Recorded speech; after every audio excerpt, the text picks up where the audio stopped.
Deep into the preparation of Season 7 of Revisionist History, one bitterly cold day, I sent my producers Lee Mengistu and Eloise Linton on special assignment.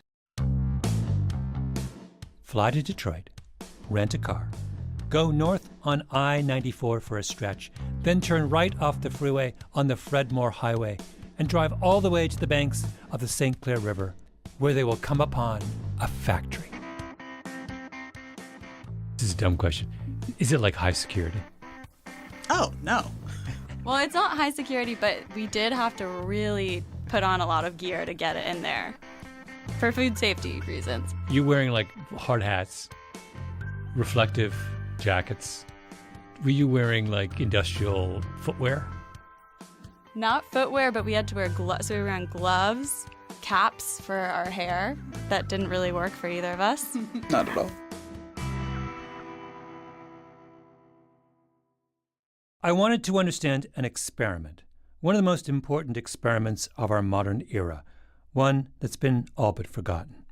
And, crucially, for my own selfish purposes, I wanted them to take a taste test. I'm gonna close my eyes. So we had a couple of paper plates in front of us, and then a spoon, and then we would spoon a little bit of it into our hands and then taste it from there. I will say that I took way too much. It was overwhelming, for sure. Okay. Guess I'll put too little. Okay. This one first. Oh, That's strong, yeah. wow. Yeah, right.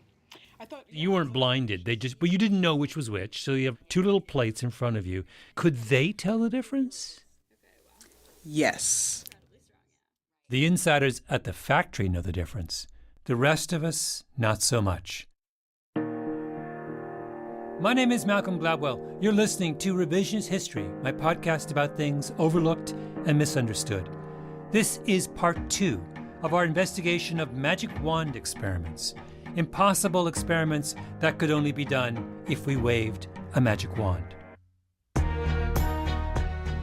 In this episode, you'll hear my magic wand. By way of a journey from the banks of the St. Clair River to the tallest mountains in Europe, on to India, and then Ohio.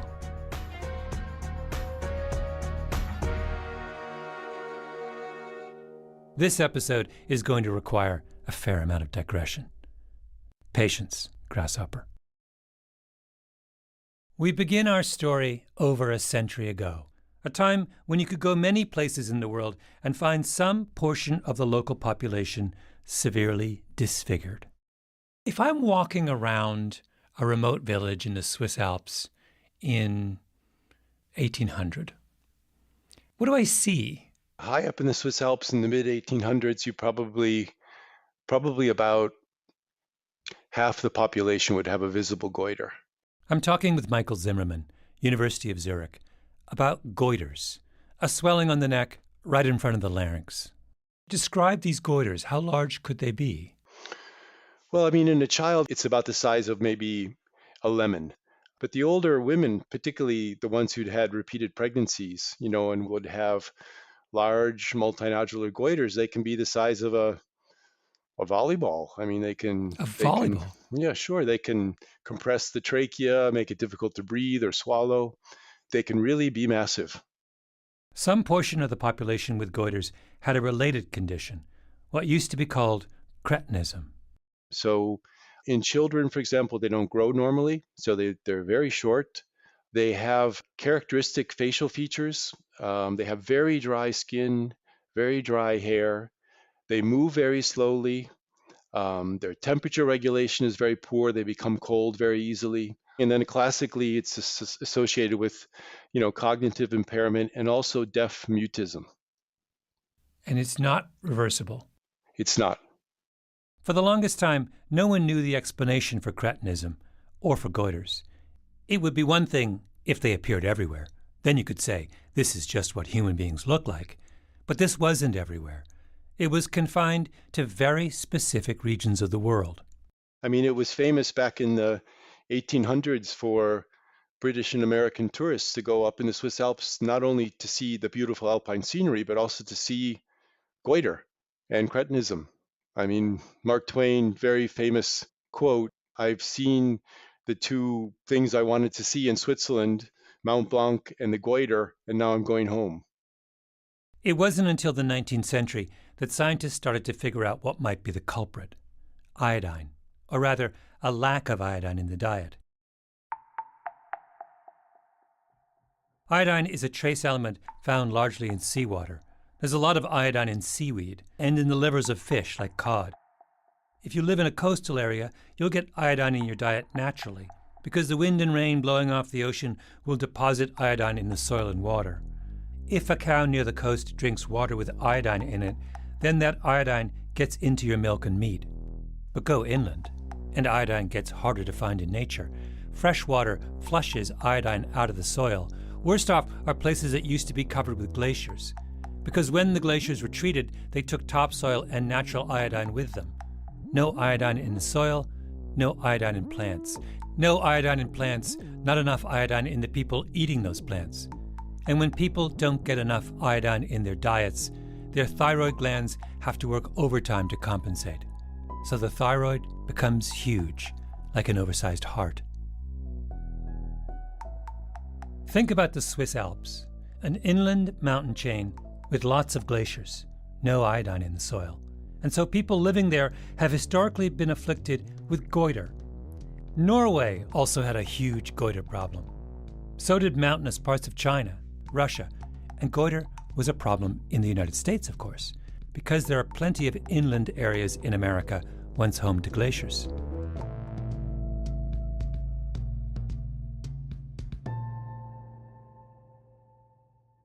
There's a book published in the 1920s called Defects Found in Drafted Men, which is simply a compendium of the physicals conducted by the U.S. Army on draftees during the First World War. So basically, we're looking at the entire reasonably healthy male population, young male population of the United States gets examined by a doctor, and their health condition is noted in this book. Correct. It must be a massive book. It's a big, thick book, yeah. That's the economist Jim Firer, who published a study based on that data. This is pre-computerized, shaded maps showing where some diseases were common and where some weren't. And this led to the discovery of what's known as the goiter belt, which is the place where goiter was endemic, which is the upper Midwest. The goiter belt. Just to give you a sense of the problem, in Houghton County, which is Michigan's Upper Peninsula, 538 young men were brought before the draft board. A third of those draftees showed, quote, a demonstrable enlargement of the thyroid. In some cases, the goiters were so large the men were turned away from the Army because they couldn't button up the collars of their uniforms. Firer estimates the lack of iodine in places like Houghton County caused significant cognitive impairment, as much as a standard deviation in IQ, which is a lot.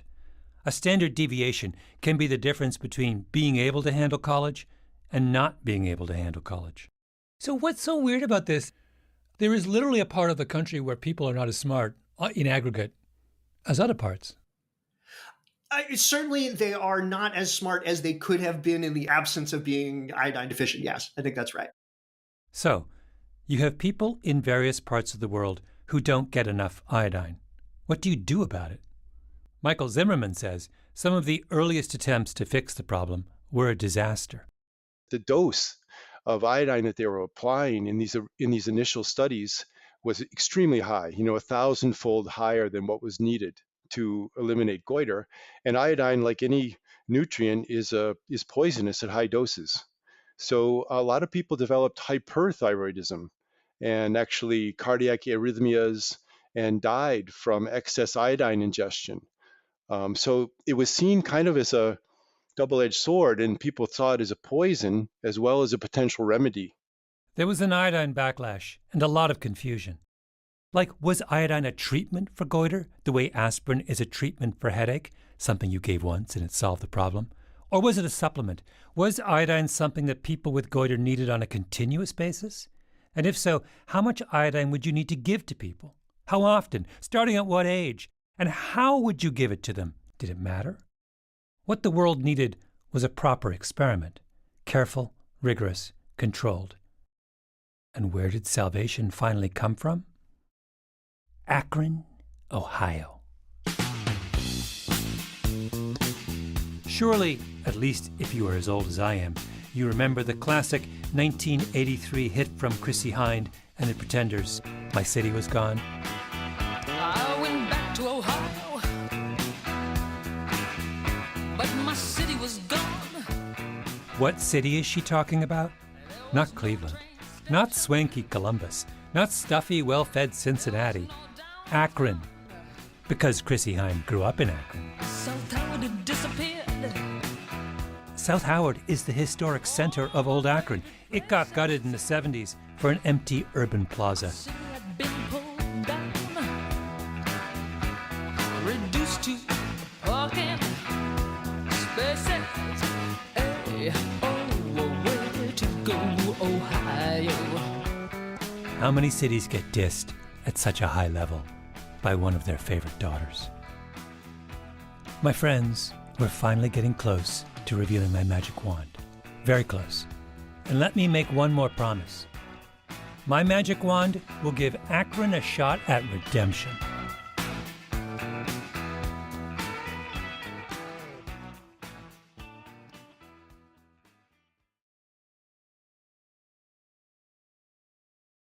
Before we go any further, a few words about my magic wand experiment.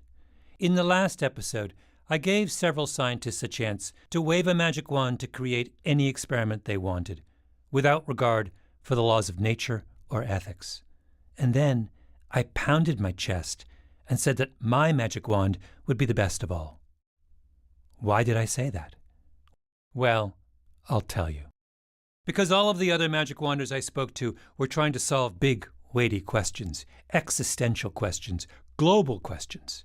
Me? I'm being super practical. Mine is news you can use. Mine is a subtle tweak on an experiment that already happened. An experiment conducted early in the 20th century by a brilliant young physician named David Marine. David Marine was born in Maryland and studied at Johns Hopkins School of Medicine.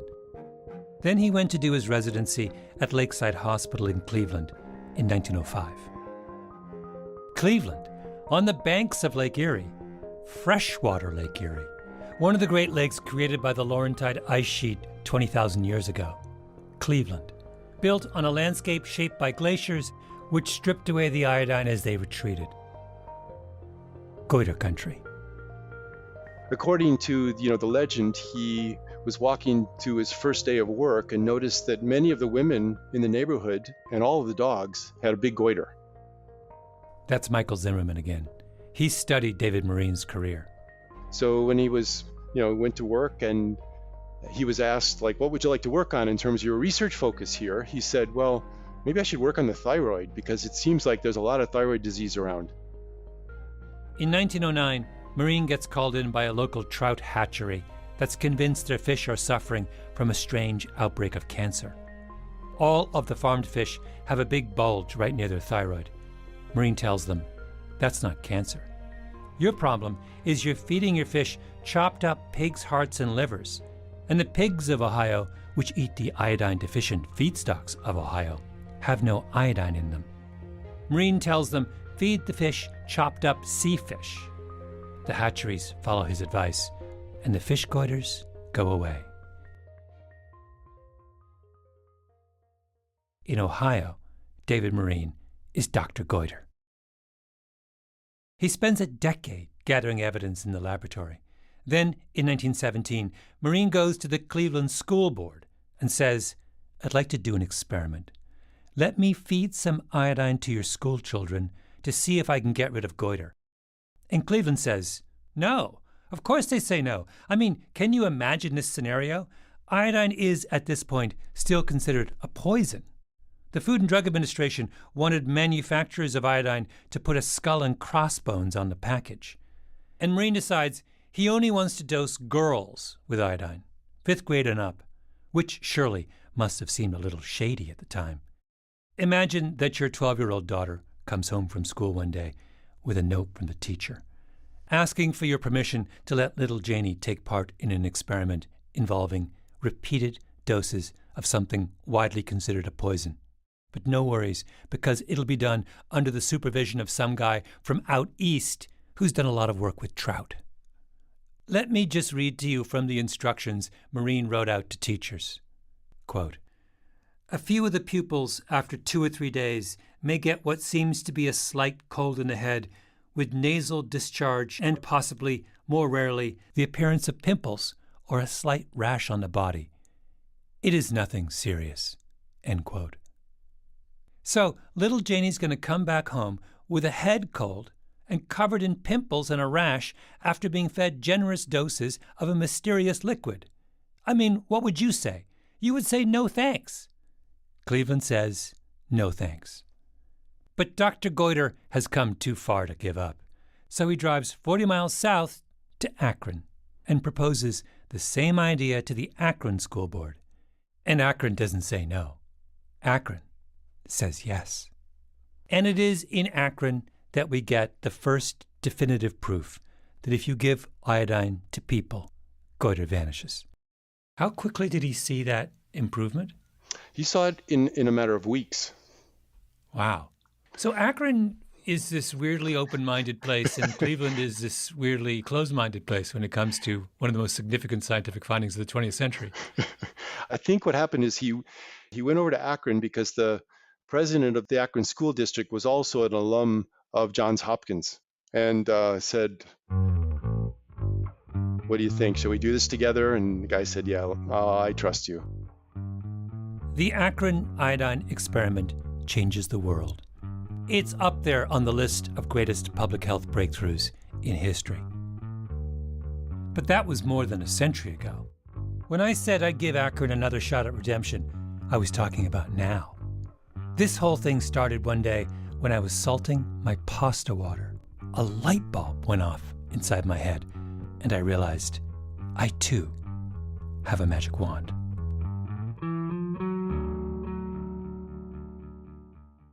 First thing I did with my magic wand idea, I called up Sema Sagayer, who runs a data analytics nonprofit called Surgo Ventures.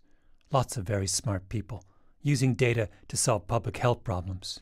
What do we not know about vaccine hesitancy? I think one interesting thing that we do not know is whether an injection actually matters. So I looked at a number of studies, and none of them actually explored whether the form of the vaccine matters. What she means by form is that there are plenty of ways to deliver a vaccine. One is by needle in a doctor's office, but you can give yourself a flu shot through an inhaler. And the same thing is being developed for a COVID vaccine. If we'd had the choice from day one of the pandemic to go needle or inhaler, which would have made the most sense? We don't know. Does the person who doesn't want to get vaccinated object to the concept of the vaccination or just the form? Sagayer said that her firm once did research in India looking at why people were skeptical about certain kinds of medical treatments. And so while this is in India, and I'm not suggesting that this may be true in the US, but it's some really interesting results in that in India, for example, anything in the form of a powder is least value from a medicinal perspective, whereas a pill is of higher value, an injection even higher value, and an IV even higher value. Are Westerners like Indians? Do we have an implied hierarchy when it comes to the form a medicine takes? We don't know. So it could be that for some people, a vaccine in the form of an inhaler may not be as valuable or perhaps as robust as an injection, for example. It's perception. Like, I don't want to use it because I can't imagine that inhaling a vaccine is going to work. That's the thinking. And I can actually sort of understand that intuitively there will be a lot of people, particularly enthusiasts, who will be like, no, give me the real, I want a little bit of pain. I want the real deal. Who knows where it's going if I'm just sniffing it? I mean, I'll be very honest, that's how I feel personally. Despite being a scientist and knowing that inhalers work, I would be like, I'd rather get an injection because my mental model of vaccinations are injections, right? Yeah. That's how vaccines have always been given. So this is what we know. We know that 24% of Americans are fearful of needles. That's an astonishingly high number, Emma. It is, yeah. So, are the hardcore vaccine skeptics, the people jumping up and down and saying COVID doesn't exist, really just scared of needles? Like, really scared of needles and don't want to admit it? Maybe. I mean, we see world-class athletes giving up millions of dollars in income because they refuse to get vaccinated. How on earth would a macho, testosterone-driven, manly man at the top of their sport admit that they just don't like the needle, even if they're given a lollipop afterwards, and even if the doctor distracts them with a puppet and says, "Look at the puppet. Is this what it's really all about?" We don't know. We don't know anything. And when you're faced with this many I don't knows, what do? An experiment, that's what.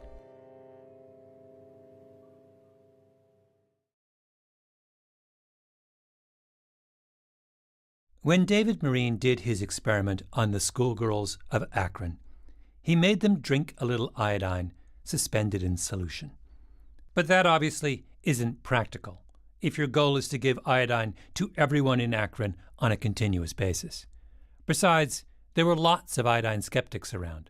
Were they going to drink iodine straight up, day in, day out? Probably not. He needed a better solution. Why does everyone settle on salt as the appropriate agent for delivering iodine to the population? Yeah. Well, salt is, in a way, it's a very good food fortification vehicle, period. I mean, it's consumed by everybody in the population. Michael Zimmerman again. It's consumed in moderation. I mean, we eat too much salt, but no one can eat like 20 or 30 grams of salt in a day, right? It's a good vehicle for iodine because iodine is such a trace essential element where we just need micrograms per day. You can easily add it into a few grams of salt. So it just disappears in there and it's very stable.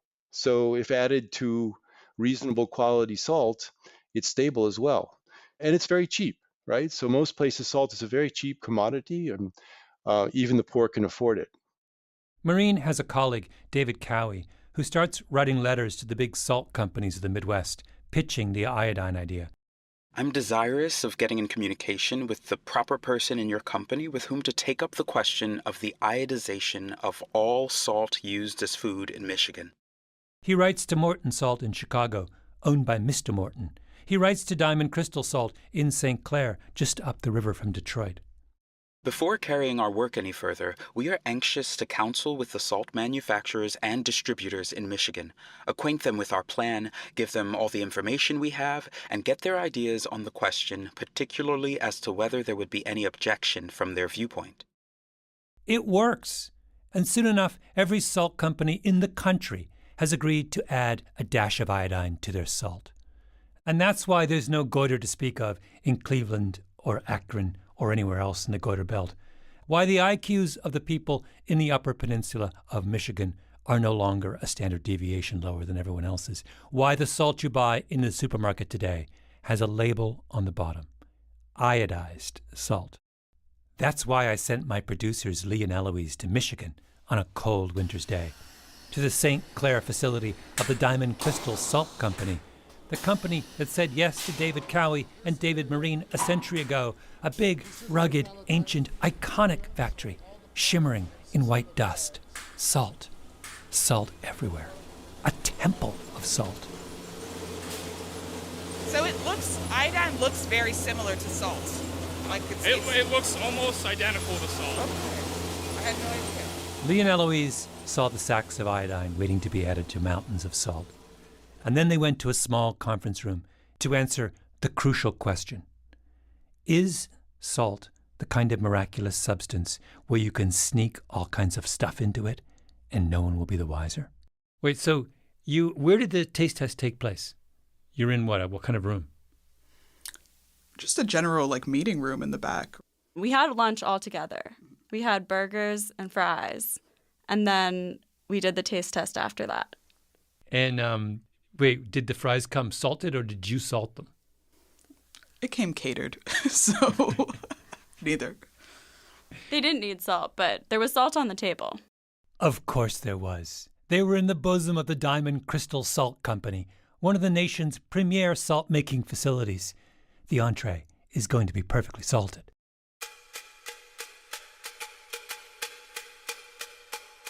So, the real taste test. Diamond Crystal flew in its top salt specialists for the occasion.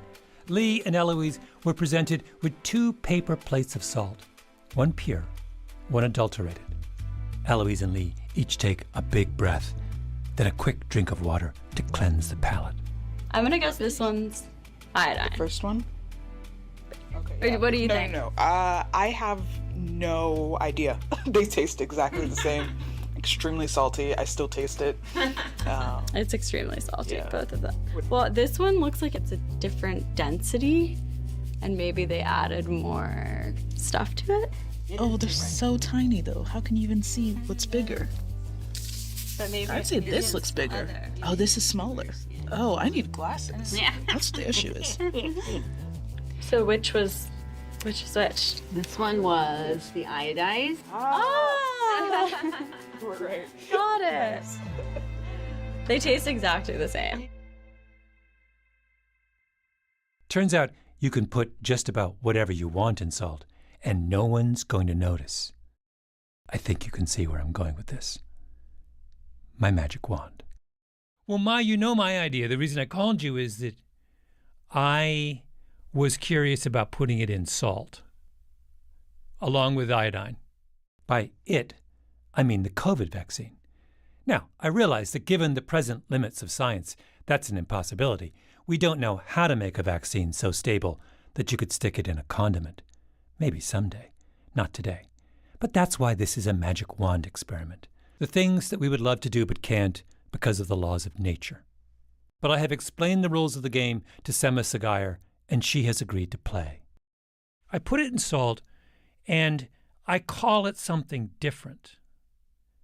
I say it's the anti-COVID supplement that I'm sticking in your salt.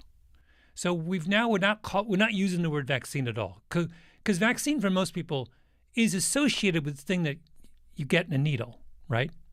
So now we're saying, actually, no, it's just like iodine, or the niacin in your wheat or whatever. Is it niacin in wheat? I forget. It's a nutritional supplement that we're putting in salt, which we think will help fight COVID. My question is, does moving the COVID vaccine from the vaccine category to the nutritional supplement category help us with the skeptic? So you're not calling it a vaccine. You're still tricking them in some ways, right? Because you're not giving them the full information. Yeah, let's take it for granted here. There's going to be some trickery, but I'm calling it. I'm just saying it's a supplement, and it just helps you fight COVID. Accurate, right? Sure, you've essentially reframed the product in a way that doesn't play into their beliefs that, the vaccine has microchips that are following them, is doing X. I think it could. So in other words, the threshold of resistance for something that you eat as part of your regular diet, this is what we'd like to find out. Is that lower than your threshold of resistance for something that is framed as a medical intervention? Mm-hmm. Is there a category of person who is a COVID skeptic whose skepticism would translate as indifference to some kind of intervention? So it's hard to be indifferent about a shot, particularly when you have to go to the doctor, register, wait in line, blah, blah, blah. But maybe it's so easy to be indifferent to, I'm in McDonald's and it's on my fries. So it's like, and if I don't believe COVID exists in the first place, what I would do is roll my eyes at the people who think that by eating fries, they're protecting themselves. But I'm not going to not eat the fries. Right, because I care about the fries. I care about the fries. That's my hope. Listeners may remember one of my favorite all-time revisionist history episodes, Season 2. McDonald's broke my heart. We take fries very seriously here. Fries can change the world. No, it's true. I mean, you don't always have to change someone's belief or their mental model to get them to do a behavior. Yeah. Right. Yeah. You can make it very easy. You can make the thing that you want them to do an impediment for something they really care about, as you said, like eating the fries. On the other hand, maybe this whole COVID fighting salt idea might be a bust. Remember the whole brouhaha over fluoride? The powers that be put fluoride in the water supply back in the 1950s as a simple way to fight tooth decay. And some people are still upset about it. To this day, Portland, Oregon refuses to fluoridate its water.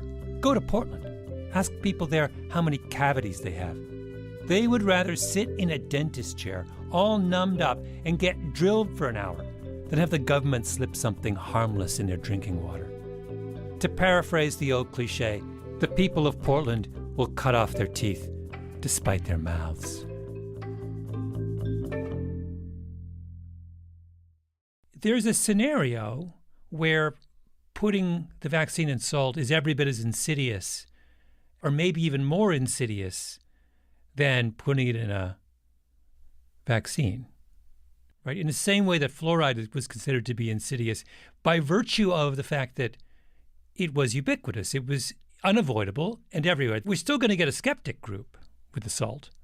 The question is whether the skeptic group with the salt is smaller than the skeptic group with the needle. Or now you get another skeptic on top of the existing skeptic. Yes, this will be like a massive government intervention, right? People who really, don't want the government interfering in their lives. This is that, right? This is like the government now telling me I can't avoid because I have to have the salt with the vaccine. What if the geniuses at Moderna came up with COVID vaccine 2.0, which was so incredibly ingenious that we could just throw it in with the iodine in our table salt? Well, we have no idea whether that would help our struggle to get everyone vaccinated. Hence, my magic wand. Akron versus Cleveland, just like old times. Akron gets COVID salt, Cleveland gets the needle. I'll let Sema wave the magic wand. So tell me what the experiment should look like. Okay, so I would actually have 3 arms of the experiment. So I'd have obviously one arm of the experiment, which is like people have to go and get their needle, the regular today. I would have one arm of the experiment where all the salt that a group of people in this place are consuming actually already has the vaccine, right? They cannot choose. And then I would have another arm where the packages that you call in the supermarket are actually labeled. Some of them have the COVID, what did you call it? It's the anti-COVID supplement. Anti-COVID supplement. So some of the packages would have the anti-COVID supplement and some won't. So you give them a choice, essentially. No choice salt. Choice salt, needle. That's our magic wand experiment. Cleveland gets it in the arm, Akron gets it in the salt, and someone else has to choose between salts. Let's make that, Toledo. 3 arms. 3 arms. We run the experiment for 6 months. An experiment in how the form of a vaccine affects hesitancy. We kind of know what happens in Cleveland. Most people get their vaccine shots, but there'll still be a big group who don't. But what about Toledo, where you get to choose whether or not you want anti-COVID salt supplement? We don't know. But the bigger unknown is Akron. You can't live in Akron and not get vaccinated unless you systematically remove all salt from your diet. Never eat out. Consume flavorless pasta and soup. Suffer. So do people leave Akron in a panic? Or do they say, I'm an Akronite, inheritor of a grand tradition of using my salt shaker to solve the greater problems of the world. F it, I'm in. In which case, within days, Akron is the shining city on a hill. Masks come off, the hospital's empty, strangers give each other hugs and big sloppy kisses. A convoy of angry long-haul truckers chanting, "My body, my choice," starts out in Cincinnati and heads for Akron, only to turn back in frustration when they stop for lunch in McDonald's in downtown Akron and inadvertently vaccinate themselves.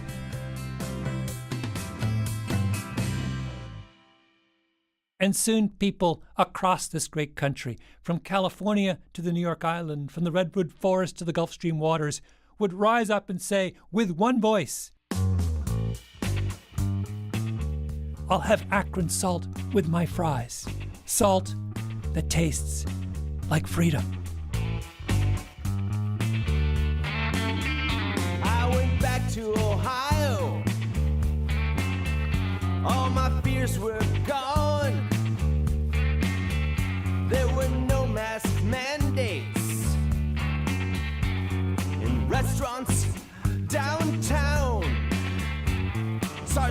has disappeared. Even from unventilated places, salt shakers everywhere, reducing hospital cases. Way to go, Ohio.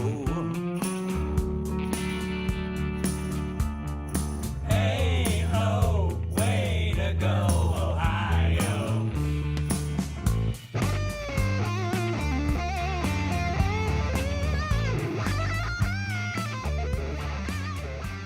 Revisionist History is produced by Eloise Linton, Lee Mengistu, and Jacob Smith, with Tally Emlin and Harrison V.J. Choi. Our editor is Julia Barton. Our executive producer is Mia LaBelle. Original scoring by Luis Guerra, mastering by Flawn Williams, and engineering by Nina Lawrence. Fact-checking by Keishel Williams. Oh, and special thanks to Dave Hill on vocals and guitar. Additional engineering by Eamon Drum and Jarosh Jovanovic at the Bridge Studios. Our voice actor was David Glover. Thanks also to the University Hospitals of Cleveland Archive and the folks who make diamond crystal salt at the Cargill Salt Plant. I'm Malcolm Gladwell.